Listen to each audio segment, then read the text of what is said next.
Hello friends, ನಾನಿಂದು ಮಾಡ್ತಿರೋದು ಅತ್ಯಂತ ಸುಲಭವಾಗಿ ಬೇಗನೆ ಮಾಡುವಂತಹ ಲಂಚ್ ಬಾಕ್ಸ್ ರೆಸಿಪಿ ಚಿತ್ರಾನ್ನ.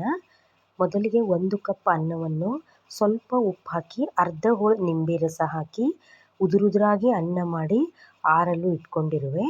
ಅನ್ನ ಉದುರಾಗಿ ಹಾಗೂ ಆರಿದ್ರೇ ಈ ಚಿತ್ರಾನ್ನ ಚೆನ್ನಾಗಿರುತ್ತೆ. 2 ಟೇಬಲ್ ಸ್ಪೂನ್ನಷ್ಟು ಶೇಂಗಾನ ಹುರ್ಕೊಳ್ತಿದ್ದೀನಿ. ಮೊದಲೇ ಹುರಿದಿಟ್ಕೊಂಡಿರೋ ಶೇಂಗಾ ಇದ್ರೆ ಬಳಸ್ಕೋಬೋದು 2 ಸ್ಪೂನು. ಬಾಣಲೆ ಕಾಯ್ದಿದೆ. 5ರಿಂದ 6 ಟೇಬಲ್ ಸ್ಪೂನ್ ಎಣ್ಣೆ ಹಾಕ್ಕೊತಿದ್ದೀನಿ.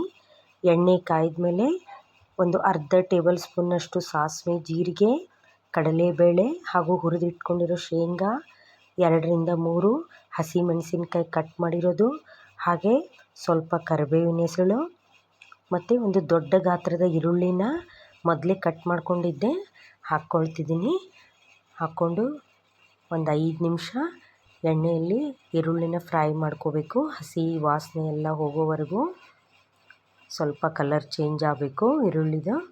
ಈಗ ಒಂದು ಅರ್ಧ ಟೇಬಲ್ ಸ್ಪೂನ್ ಅರಿಶಿನ ಪುಡಿ, ಹಾಗೆ ರುಚಿಗೆ ತಕ್ಕಷ್ಟು ಉಪ್ಪು ಮತ್ತು ಒಂದು ಅರ್ಧ ಹೋಳು ನಿಂಬೆ ರಸನ ಒಗ್ಗರಣೆಗೆ ಹಾಕ್ತಿದ್ದೀನಿ.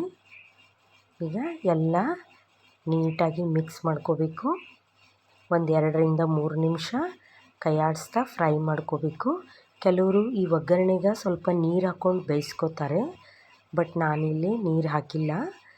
ಹಾಗೆ ಎಣ್ಣೆಯಲ್ಲೇ ಫ್ರೈ ಮಾಡಿದರೆ ಟೇಸ್ಟ್ ಚೆನ್ನಾಗಿರುತ್ತೆ. ಈಗ ಒಗ್ಗರಣೆ ರೆಡಿಯಾಗಿದೆ.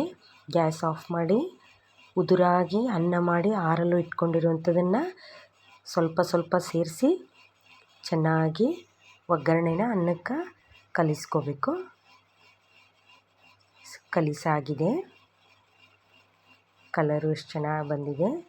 ಈಗ ಕೊನೆಗೆ ಕಟ್ ಮಾಡ್ಕೊಂಡಿರುವಂಥ ಕೊತ್ತಂಬರಿ ಇದು ಕೂಡ ಕೊನೆಗೆ ಸೇರಿಸಿ ಕಲಿಸೋದ್ರಿಂದ ಚಿತ್ರಾನ್ನ ಟೇಸ್ಟು ಚೆನ್ನಾಗಿರುತ್ತೆ.